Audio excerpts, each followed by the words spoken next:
바람이 불든 비가 오든 다 자기가 받아들이기 나름이니까. 저는 아침에 설악산에서 출발했는데 설악산 눈이 많이 왔습니다. 날씨도 춥고 바람도 불고. 그런데 이 국난 극복과 마음 치유를 위한 법회에 어떻게 보면은 특히 밖에 앉아 계시는 또 우리 신도님들 추워서 고생하실 건데 어떻게 보면은 오늘은 불이 안 나겠구나. 정말 다행스러운 마음으로 왔습니다.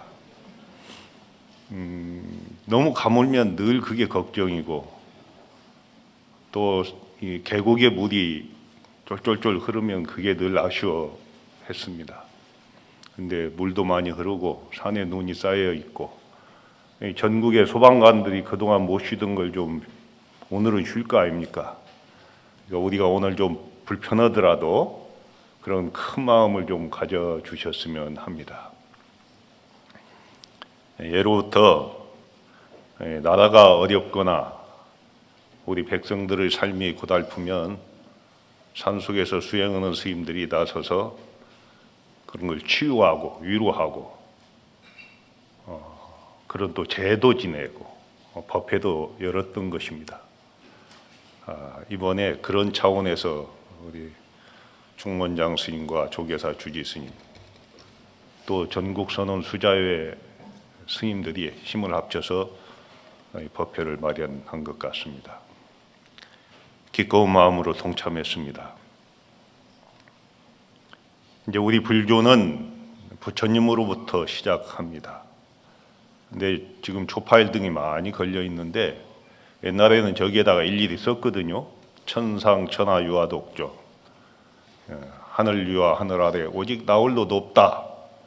이것은 중생들이 가지고 있는 그 본래 마음자리는 어디에도 귀속되지 않는다.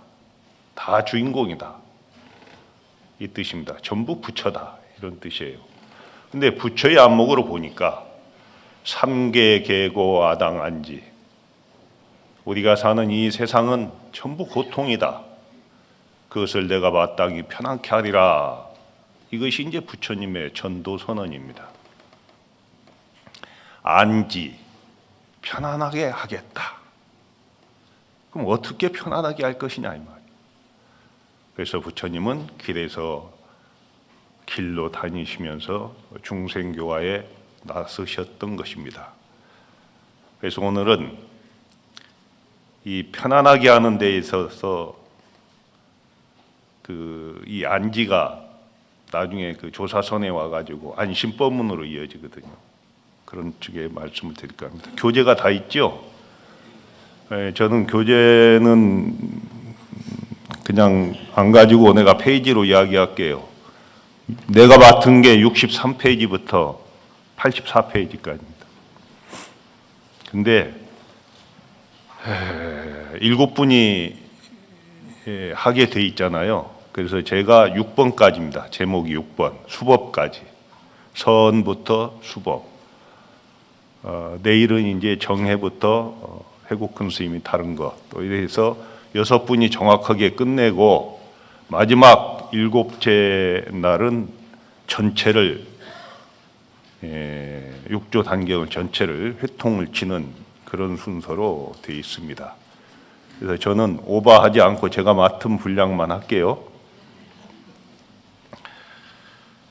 6조 단경이잖아요. 오늘은 교재에 좀 충실해 보겠습니다. 6조 단경이에요. 6조라는 말은 부처님으로부터 가섭존자가 부처님 시민을 전해받잖아요. 어떻게 전해받느냐 하면은 부처님이 영산회상에서 법문을 안 하시고 그날은 꽃을 하나 들어 보였다. 부처님이 연설하실 때는 법문하실 때는 하늘에서 꽃비가 내렸다고 그래요. 그래서 꽃을 하나 딱 들어 보였다. 이게 염화죠. 꽃을 드니 미소지었다. 누가? 가섭존자가. 여기에서 선이 시작됩니다.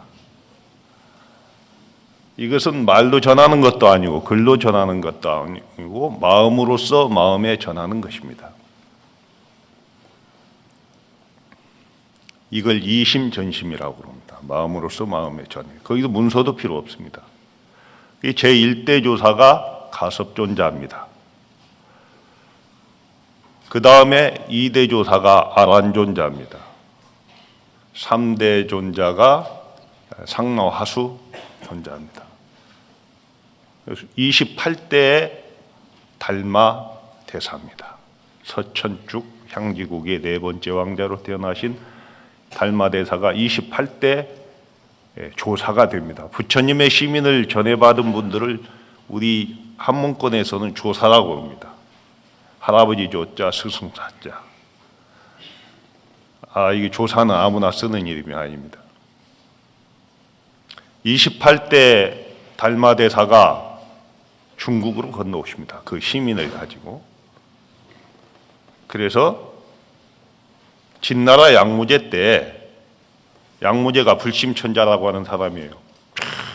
절도 많이 짓고 탑도 많이 세우고 스님들을 많이 출가시켜서 봉양도 하고, 그 인도에서 큰 스님 오신다 하니까 궁궐로 청하는 겁니다. 가보니까 이제 자기가 큰 스님한테 칭찬받고 싶어서 내가 이런 일을 했습니다. 저희 공덕은 얼마나 됩니까? 하니까 달마 대사가 공덕이 없습니다. 이래요.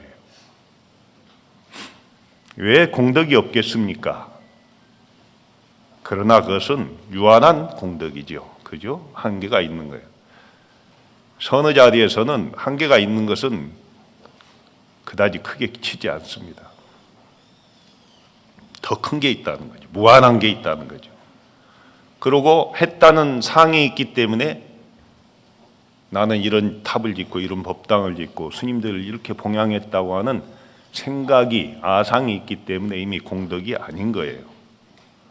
그러니까 그럼 불교의 제1위제는 무엇입니까? 이렇게 물어요. 그러니까 그것은 확연해서 성이라고 할 것도 없습니다. 이렇게 대답해요. 그러니까 양무제가 슬쩍 화가 났어. 스님은 누구시오? 불식. 알지 못한다. 자, 우리가 이제 선문답도 그렇고 나무 살림살이 그 세어봐야 아무 필요 없습니다. 나무 경계가 어떻습니까? 왜 시험해요? 꽉 찬 사람은 그러지 않습니다. 그러니까 달마 스님의 입장에서 보면 양무제가 한참 멀었어요. 근데 양무제는 이 성인의 말씀을 못 알아듣는 거예요. 불식이니까 모른다고, 나도 내가 누군지 모른다 하니까 그냥 모르는 줄 아는 거지. 그래서 인연이 없어서 달마 대사가 궁궐에서 나와서 저 숭산 소림사로 들어갑니다. 거기서 2시간 올라가면 소림동이라는 굴이 있습니다. 거기에서 9년간 계셨던 겁니다. 자, 9년 만에 젊은 스님이 찾아오는 거예요. 그래가지고 스님을 뵈러 왔습니다. 어쩐 일이냐? 그러니까 위없는 불도를 구하기 위해서 왔습니다. 그거 안 된다. 그래가지고 문을 닫아버려요. 동굴에 문이 하나 있거든. 문을 닫아. 아침에 열어보니까 그대로 눈 속에 서 있는 거예요. 눈이 오는데 이 젊은 스님이. 이 사람이 됐구나 속으로 짐작하시고, 그래, 네가 뭘 알고 싶은가? 그러니까 저희 마음이 심히 불안합니다. 정말 몹시 불안합니다. 이 마음을 편하게 해주십시오. 달마 대사가 어떻게 해요? 그래, 너의 불안한 마음을 나에게 보여봐라. 끄집어내와라. 내가 마음을 편하게 해주겠다. 자, 이 사람이 눈 속에서도 서 있었지 그냥 서 있었겠습니까? 일념으로 서 있었죠. 불안한 마음도 일념으로 찾아보니까 이 마음이 어찌 불안한 마음이 있고 행복한 마음이 있나요? 마음은 그러지 않잖아요. 마음은 길다 짰다 좋다 나쁘다를 떠나 있는 자리예요. 아무리 찾아도 불안한 마음을 찾을 수 없습니다. 내가 너희 마음을 이미 편하게 했느니라. 이것이 유명한 달마 스님의 안심법문입니다. 그 마음에 확 깨달아요. 그 스님의 법명은 신광이었고 달마 스님이 지어준 이름이 해가요. 이 해가 대사가 제2대 중국의 조사가 됩니다. 그러니까 28대 조사가 달마 스님인데 중국에 와서 초조가 되잖아요. 그렇죠? 2조가 해가 스님이에요. 2조 스님이 계시는 곳에 또 문둥병 환자가 찾아와. 요즘 한센병이라 해요. 머리가 다 빠져가지고 적두승찬이라고. 이 머리가 빨개요. 그래서 스님한테 저는 이게 아시잖아요. 한센병 앓는 분들은 사람을 기피하잖아요. 그죠? 저는 전생에 억겁다생으로 어떤 업이 이렇게 지중해서 사람들이 다 기피하는 이 한센병을 앓고 있습니까? 지 염력을 어떻게 하면 녹일 수 있습니까? 하니까 해가 스님이 그래요. 그 너의 업병을 한번 보여봐라.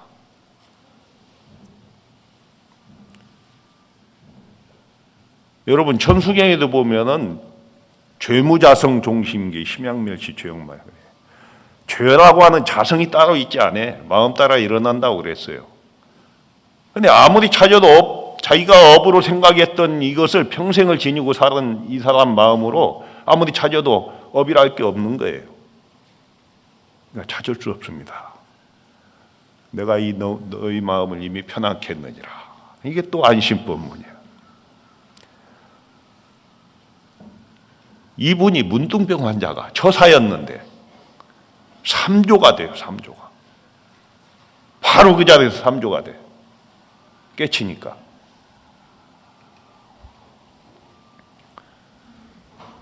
이게 선문이 아니면 우리 불교가 아니면 특히 선을 하는 스님들의 그 살림살이가 아니면 도저히 있을 수 없는 일입니다.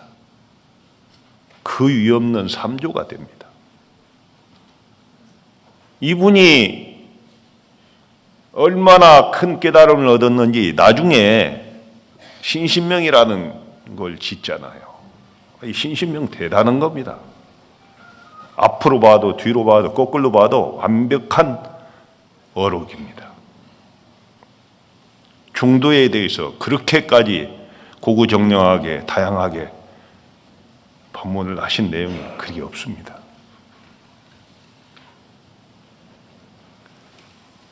삼조의 제자가 사조 도신입니다. 도신선사는 대의왕 소리를 들었습니다. 그래서 황제가 병이 나서 백약이 무효인데 약방문을 하나 궁궐로 보내요. 도신선사가. 그 약방, 그 처방 좀 먹고 나와요. 막 황제가 이제 궁궐도 청하잖아요. 성철 스님처럼 산승은 산에 머무를 뿐 나아가지 않았어요. 그 병을 낫고 그래서 대의왕 소리를 들었던 분이 사조 도신선사입니다. 5조는 홍인선사입니다. 여기서부터 5조 스님 때부터 이게 나오죠. 그러면 5조의 제자가 6조 해능이에요. 그래서 6조 스님이 법문을 하신 즉 대범사 광동성에 있는 대범사 계단에서 이렇게 계를 받는 자리 있죠? 계를 받는 계단에서 법문하신 무상심지계를 주면서 법문하신 내용이 이 6조 단경입니다. 이 단자라는 게 계단 단자입니다. 6조 해능 스님이 무상심지계를 설하시면서 법문하신 내용이다. 근데 경이라고 붙였어요. 경은 부처님 말씀을 경이라 해요. 근데 육조 스님한테는 경을 붙입니다. 그만큼 육조 스님은 대단하신 분이고 오늘날의 선종을 일으키고 자리매김할 수 있게 한 장본인이십니다. 이 육조 스님의 제자가 7조, 이제 많아요. 어록에 보면 5분이 돼 있지만 우리 맥으로 보면 7조 남학 회양선사, 8조 마조 도일선사, 9조 서당 지장선사, 10조 도의국사, 신라에 이렇게 해서 10조에 해당하는 도의국사가 선법을 우리 신라 말에 최초로 선법을 가지고 와서 계셨던 곳이 설악산 진전사입니다. 거기에 보면 부도가 있죠. 탑도 있고. 그래서 한국에 선이 들어오게 됐습니다. 오늘은 교리 시간이 아니니까 이렇게만 이야기하고요. 자, 63페이지 보면 그런 내용입니다. 이렇게 대범사 강당에서 계단에서 모여 있는데 자사벼슬을 하는 위거가 그때 도속인 속인들까지 해서 승려까지 1만여 명이 모였다. 그래서 이 법문을 귀히 여겨서 법회 스님한테 기록하게 해서 후세에 남겼다 하는 것이 서문에 해당되는 내용입니다. 자, 그런데 두 번째 65페이지 보면 심사입니다. 스승을 찾아가는 길입니다. 스승은 어떨 때 찾아가야 될까요? 자, 이제 이야기식으로 제가 풀을게요. 이 책을 보면은 머리도 아프고 그러죠. 눈도 침침하고 이야기로 할게요. 그래야 쑥쑥 들어오지. 성은 노씨입니다. 노씨인데 아버지가 좌천돼서 광동성 신주 땅에 범양 사람인데 와 있다가 아버지가 일찍 돌아가시고 노모를 모시고 봉양을 해서 살고 있는데 그 생활 수단이 뗄나무꾼입니다. 그러니까 배운 것도 없고 일자 무식이고 가진 것도 없고 그래서 열심히 산에서 나무를 해다가 갖다 주고 그걸로 어머니를 봉양하는 효성스러운 아들이었습니다. 그런데 뗄나무를 해가지고 싹을 받고 나오는데 누가 글을 읽는데 이 해능의 눈은 까막눈인데 귀는 열려 있어요. 그래서 탁 들어오는 거예요. 글을 읽는 분한테 가서 자, 이게 뭡니까? 어째서 그것을 읽고 계십니까? 그러니까 이건 금강경이라고 하는 겁니다. 이걸 어디 가서 더 들을 수 있습니까? 그러니까 저 기주 황매연에 오조 홍인 스님한테 가면 들을 수 있습니다. 이야기를 듣고 발심을 해요. 정말 크게 발심을 합니다. 이런 세상이 있었구나. 발심해야 돼요. 누구를 찾아가기 전에. 어느 선사 가서 화두를 받는다, 누구한테 가르침을 받는다. 발심이 안 된 상태에서 가봐야 한 필요가 없어요. 화두 안 알려준다고 답답해할 게 아니고 발심이 안 된 자기를 체크해야 돼요.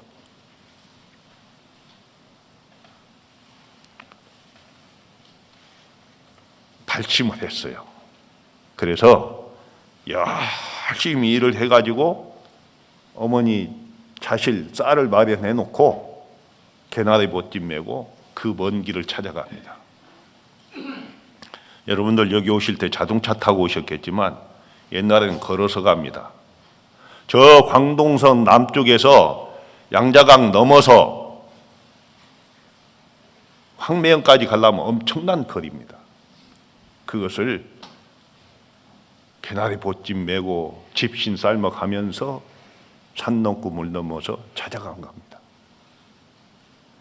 그런데 오조 스님께서는 1000여 명의 제자들한테 둘러싸여 있는 거예요. 법문하시다가 또 개하에서 인사하는 낯선 사람을 봤어요. 이때 해능 나이가 22살 때입니다. 더벅머리 총각이 합장을 하고 극정성으로 이렇게 자기를 바라보니까 법문하시다가 너는 누구냐? 예, 저는 저 남쪽의 영남에 사는 백성이옵니다. 그래, 너 뭐하러 왔느냐? 위 없는 불도를 구하러 왔습니다. 웃어요. 하, 이놈아. 그 무지렁이 백성이 어째 위 없는 불도를 구한다고 하느냐? 그러니까 바로 나온 말이 그래요. 사람에게는 남북이 있을지언정 어찌 위 없는 불법에 남북이 있겠습니까? 뗄나무꾼 해능이 아니에요. 이미 발심을 하고 양자강을 건너오면서 우리는 이 과정을 놓치는데 저는 이 과정을 굉장히 중요시하는 사람이에요. 익을 대로 익은 거예요. 그러니까 그 말이 나오죠.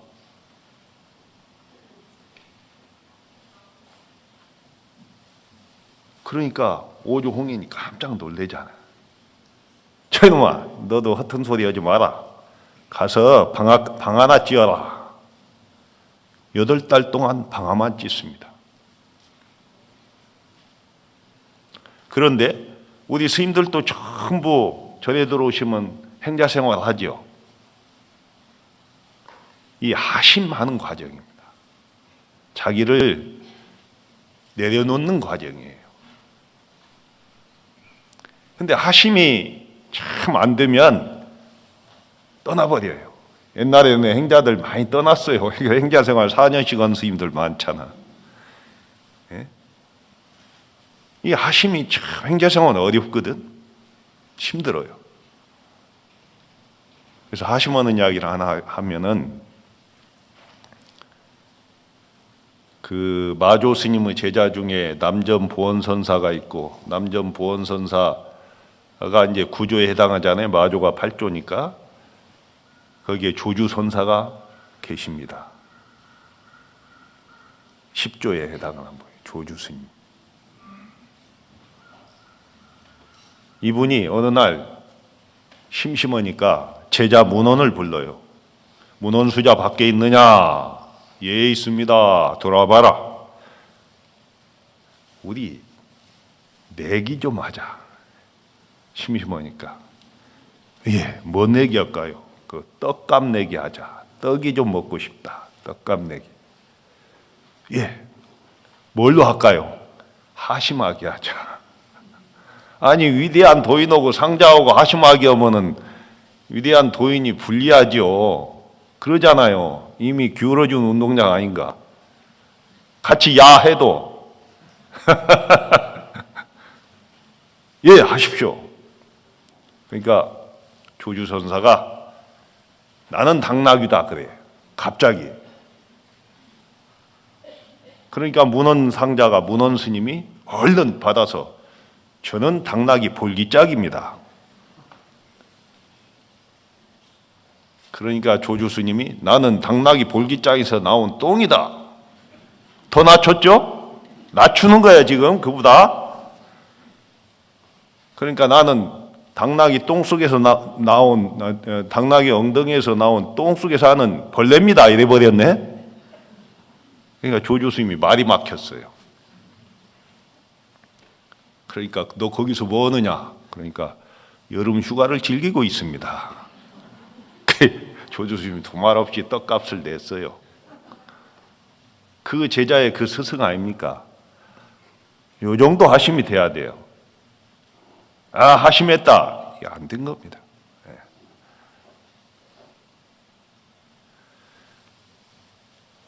또 하나의 하심은 우리 그 구산 선문을 연 분 중에 한 분이 계셔요. 자, 강릉에 사는 청년이 개나리 보찜을 지게를 지고 한양에 와서 비단을 띄어다가 지방에 가서 팔아요. 대관령을 넘어가다가 대관령 고개에서 쉬는데 어느 노스님이 햇볕에 골마리를 풀고 하고 계시거든. 그 모습이 신기해서 스님 뭐세요? 그러니까 내가 중생들에게 점심 공양을 보니까 여러분 이 모르시죠? 이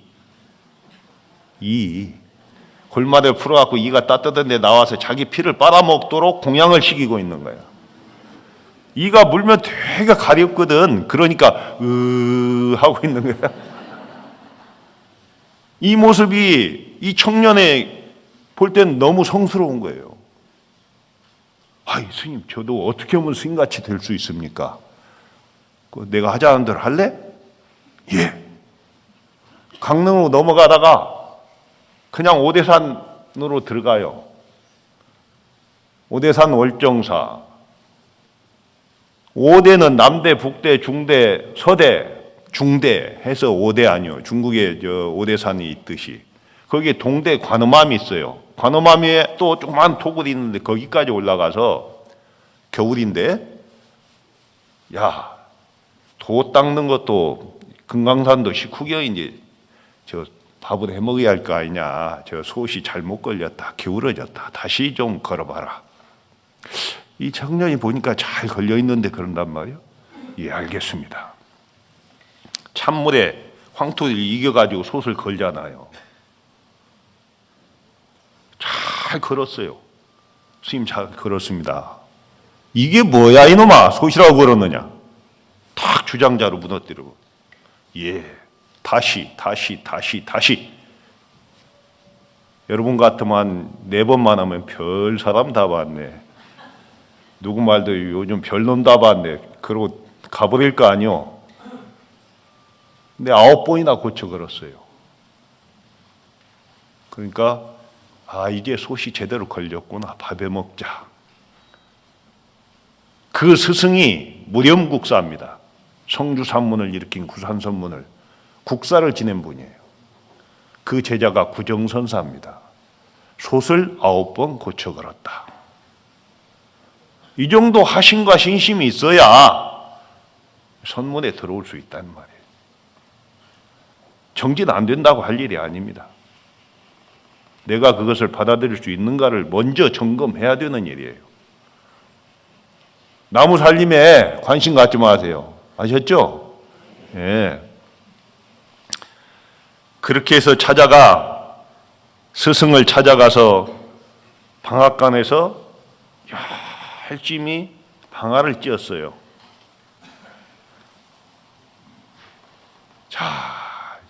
나 그 방아를 봤는데 방아가 방앗간에 안 있고 법당 옆에 옮겨져 있대. 그건 좀 아쉽더라고. 근데 8달 만에 무슨 일이 일어나느냐. 어느 동자승이 방앗간 앞을 지나가면서 무엇을 개송하라는 읊고 가는 거예요. 스님, 그 무슨 개송입니까? 여기에 나와요. 내용에 내가 이야기식으로 하니까 그래요.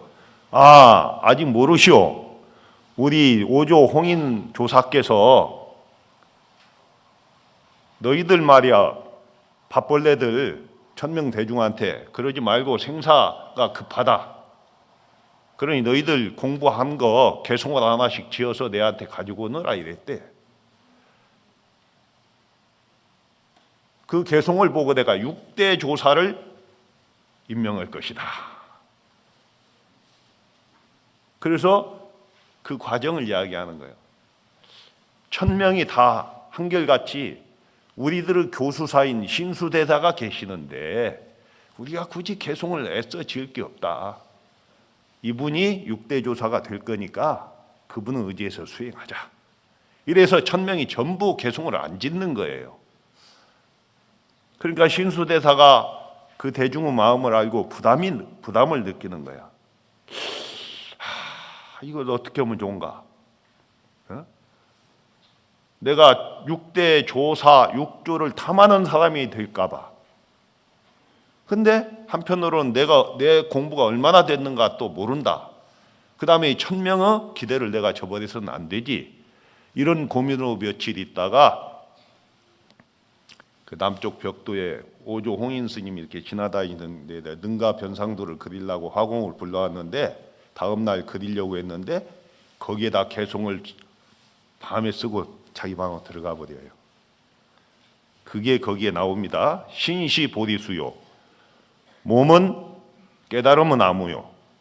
심여 명경되다. 마음은 밝은 거울과 같다. 시시 금불시가야. 시시때때로 갈고 털고 닦아서 막사 유지내어라. 하여금 먼지 끼지 않게 해라. 그러니까 거울 같은데 마음은 거기에 먼지 끼지 않도록 털고 닦아라 이 뜻이에요. 그러니까 오조 스님이 다음에 그림을 그리려고 딱 지나가다가 그걸 보고는 그릴 거 없습니다. 화공은 노고를 내가 치하합니다 하면서 값을 주고 이 모양 없는 이 개송이 있으니까 됐습니다 하고 돌려보내고 신수 스님을 불러요. 당신 처소로. 네가 지었느냐? 예, 제가 지었습니다. 저에게 조그마한 견처라도 있습니까? 소견이 있습니까? 너희 이 개송을 보건대 문 밖까지는 도달했는데 문 안으로 들어오지 못했다. 다시 3일 발미를 줄 테니까 지어와라. 첫 번에 못 지은 사람이 어떻게 3일간 지어요? 그러죠? 뭔가 좀 이상하잖아요. 개송이 부지런히 털고 닦으라고 했지 깨친 자의 안목은 없잖아요. 그러니 제자들한테 이 개송을 의지해서 살면 사막도에는 떨어지지 않을 것이다. 이렇게 오조 스님이 하니까 이 동자승이 외고 지나가다가 방앗간에 지나가다가 그 소리를 해능이 들었다. 연결이 되죠? 나중에 책 보면 다 나와요. 그대로. 그래요. 저도 여기 8달이나 됐는데 조사당이 어딘지 모릅니다. 오조 스님이 계시는 처소를 모릅니다. 저를 좀 안내해 주십시오. 저도 그 개송에 참배하고 싶습니다. 여러분 8달 동안 방아만 찧었다. 조사당을 모른다는데 또 주목할 필요가 있습니다. 나는 과정을 중요시 한다 했잖아요. 8달 동안 어떻게 했길래 조사당이 어딘지도 모르고 살았느냐 이 말이에요. 열심히 방아 찧었지 방아만. 근데 마음이 있기는 방아 찧는 것 같이 또 좋은 방법도 없는 것 같아.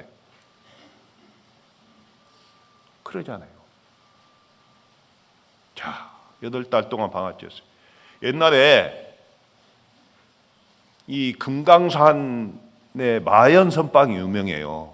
우리는 못 가봤어요. 근데 옛날 우리 좀 선배 스님들한테 보면은 마연선방에 계셨다는 이야기를 자랑처럼 말씀하시는 분들을 많이 있었어요. 근데 마연선방에 살던 분들이 해제해서 밖으로 나오면 산 밑에 모일 거 아니에요. 그런데 이제 하도 금강산에는 팔망고암자니까 어디서 살았느냐고 걸망 메고 나오면 스님은 어느 절에서 이번에 하한가를 났습니까? 저 마연 선방에 살았습니다. 저도 마연에 살았는데요. 아니 그래요? 스님 어디 앉았어요? 나는 동쪽이에요. 나는 서쪽이에요.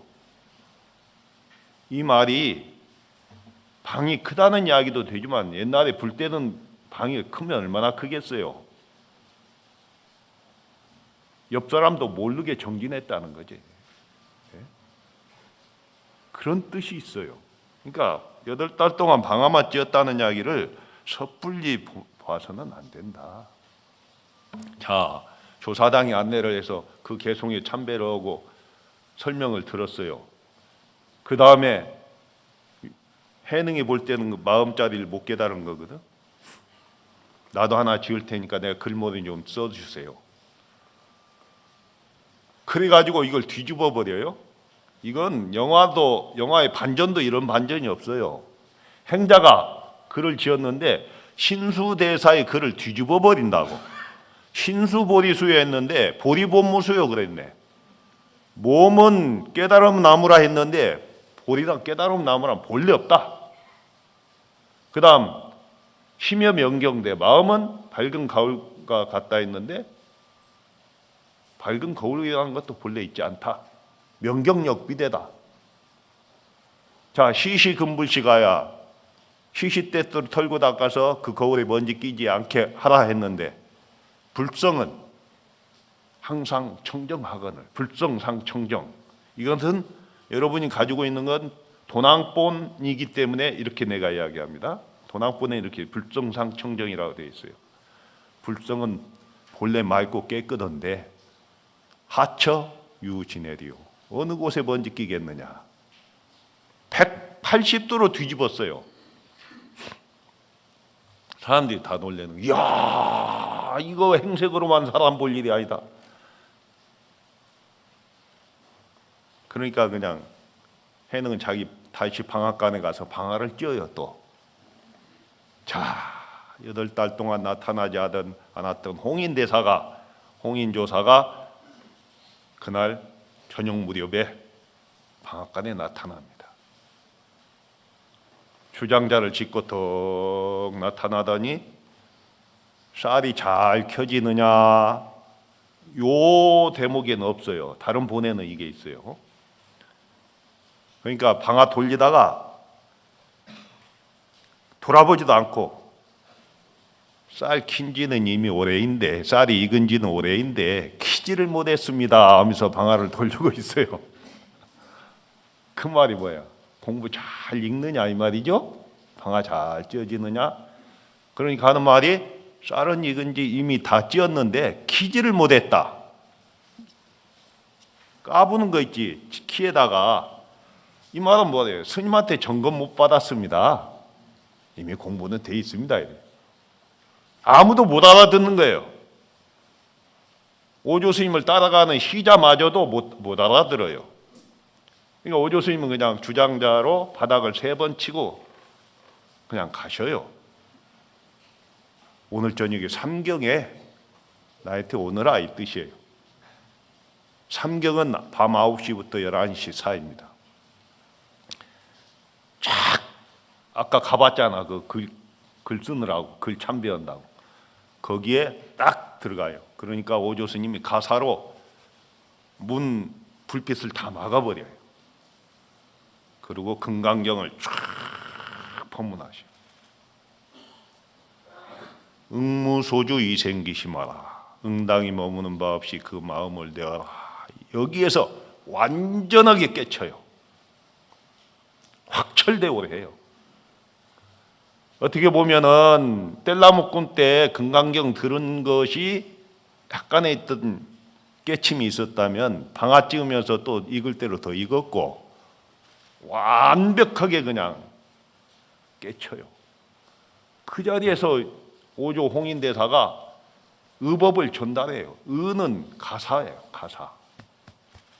부처님으로부터 조사, 역대 조사로 내려오던 가사고 발은 바로예요.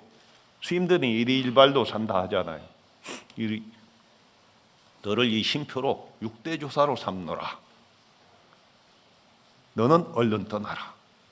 그래서 밤에 바로 그냥 국왕역까지 자기가 발에다 줘요. 국왕을 넘으면 다시 양장을 넘는 거예요. 여러분 3대 조사, 문둥병을 앓은 사람이 처사에서 조사가 되었죠. 개도 안 받은 행자가 육조가 됐어요. 어떻게 보면 이게 안심법문 아닌가.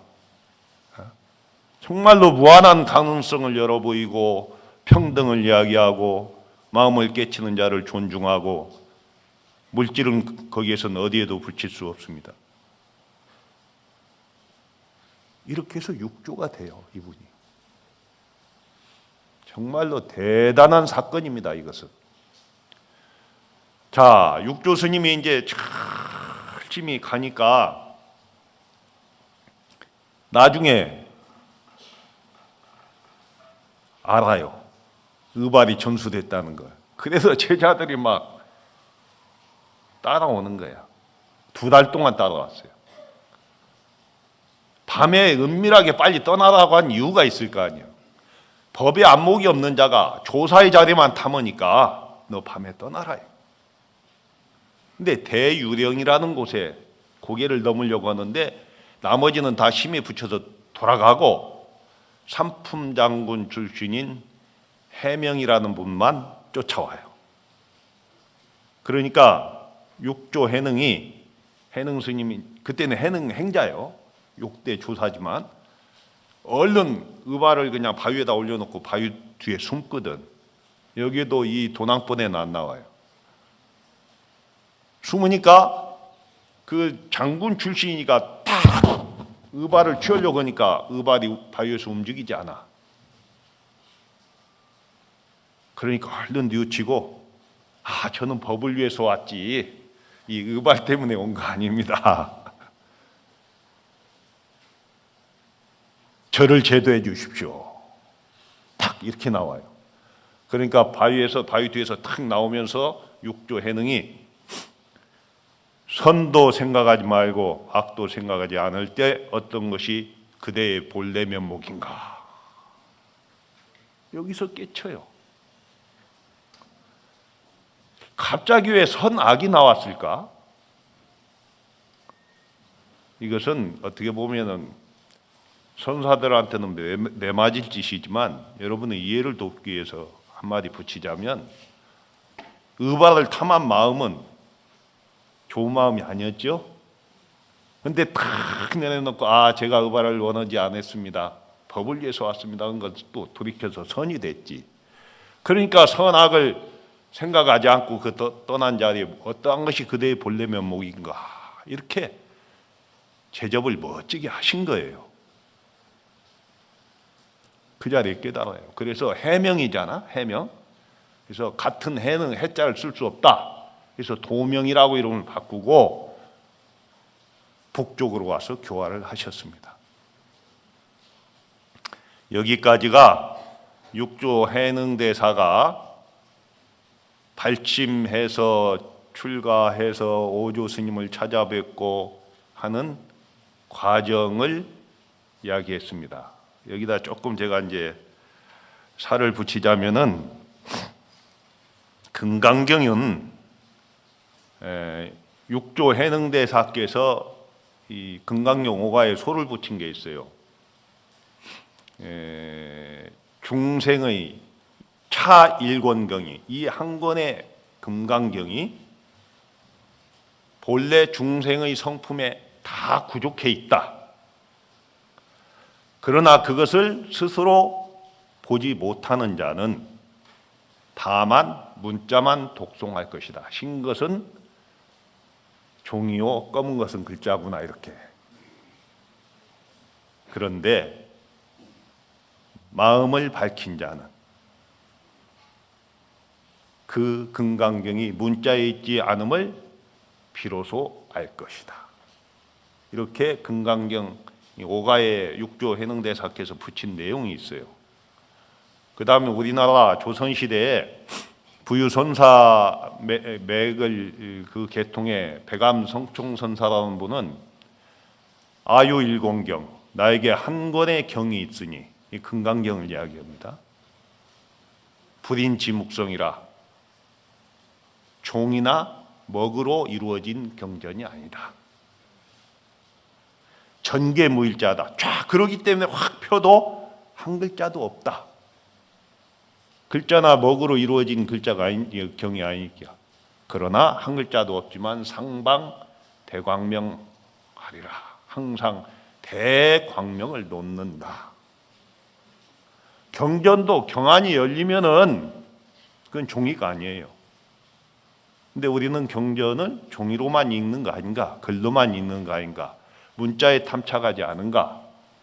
그래서 이 금강경 내용이 이 조계 선종의 소위경전입니다. 전등 어록과. 그러면 다시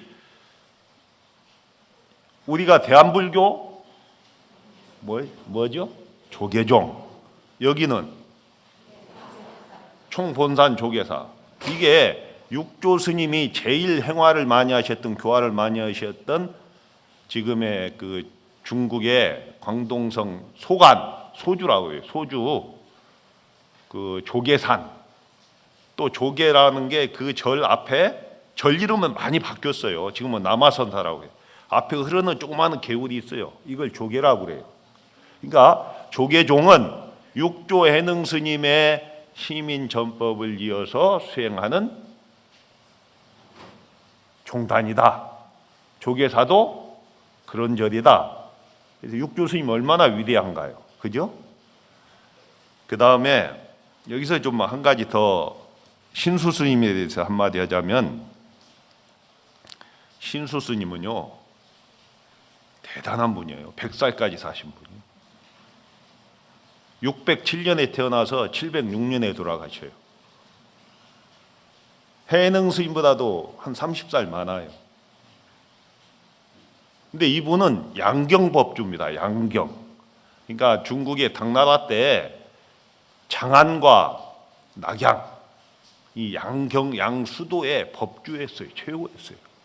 그 다음 삼제국사요.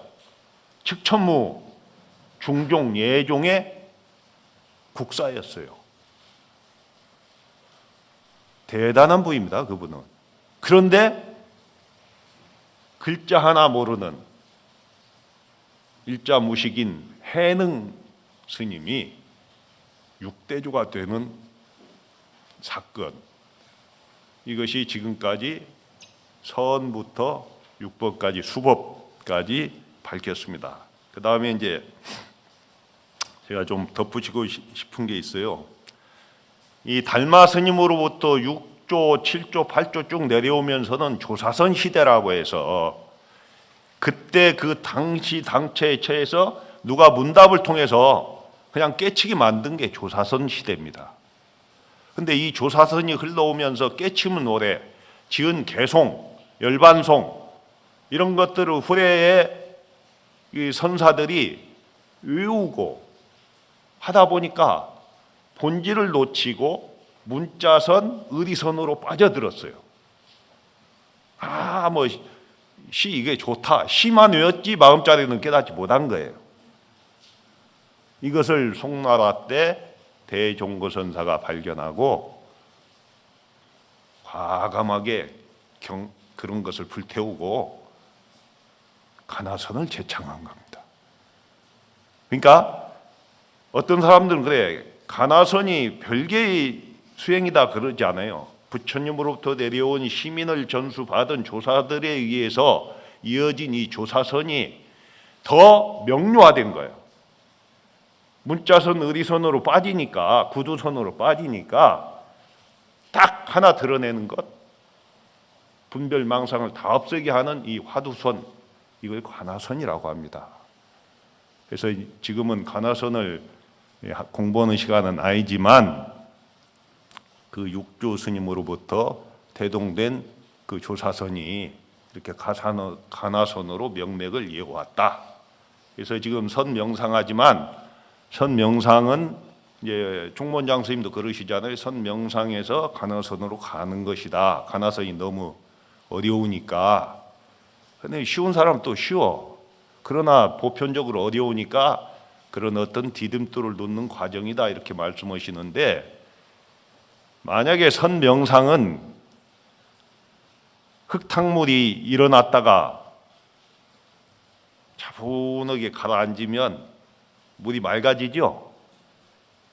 그것이 선명상이라고 하면 가나선은 만약에 가라앉은 흙탕물은 휘 저어버리면 다시 흙탕물이 되죠. 그죠? 가나선은 행주, 자와, 어묵동 등에 흔들림이 없이 화두로 늘 깨어있는 것, 성성한 것, 적적이 선명상이라고 하면 거기에 플러스 알파로 성성까지, 적적 성성까지 수행하는 것이 가나선이다. 이렇게 하시고 열심히 수행하는 불자가 되길 바라고, 아니 극락 국복을 위한 마음 치유를 위한 거니까 극락정토에 대해서 한마디 하자면, 옛날 우리 해인사 살 때 5살짜리들한테 머리 깎여갖고 승복 입혀놓으면 이쁘잖아요. 여기 조계사도 고출가 시키는가요? 동자승 이제 안 해요? 입혀놓으면 이뻐. 그러니까 지나가면 이제 너 왜 절에 들어왔냐? 관광객들이 그런단 말이야. 그러니까 이제 대답할 말이 없으니까 스님한테 자꾸 물어요. 그러니까 다음에는 그리 물으면 세상이 무상해서요 이래라. 알았다고. 그냥 물으니까 세상이 무상해서요. 그러니까 묻는 사람이 무상이 뭔데? 더 이상 묻지 마세요. 곤란해요.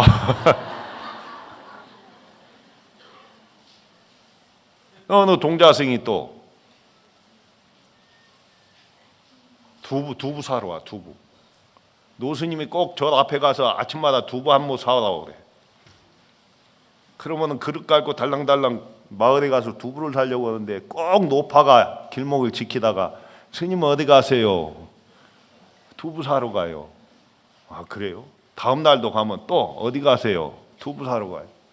자꾸 물으니까 짜증이 나잖아 동자승이. 그러니까 스님한테 스님 자꾸 그 노파가 노부살님이 자꾸 물어요. 그러니까 오늘은 말이야. 그러면 극락정토 가라. 간다 해라. 알았다. 내려가는데 또 노파가 스님 어디 가세요? 극락정토 갑니다. 극락정토는 왜요? 두부 사러요. 빌린 지혜는 짓게 아닙니다. 그죠?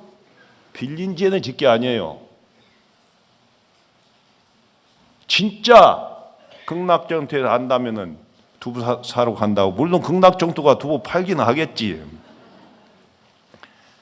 해인사 그 장경각 위에 원각도량 하초. 원각도량은 부처님 계신 곳입니다. 그곳은 어느 곳에 있느냐? 현금 생사 즉시. 지금 나고 죽는 이 자리. 자, 이 자리가 극락정토가 되려면 우리 모두 본래 내가 부처임을 가나선을 통해서 확인해야 됩니다. 마치겠습니다.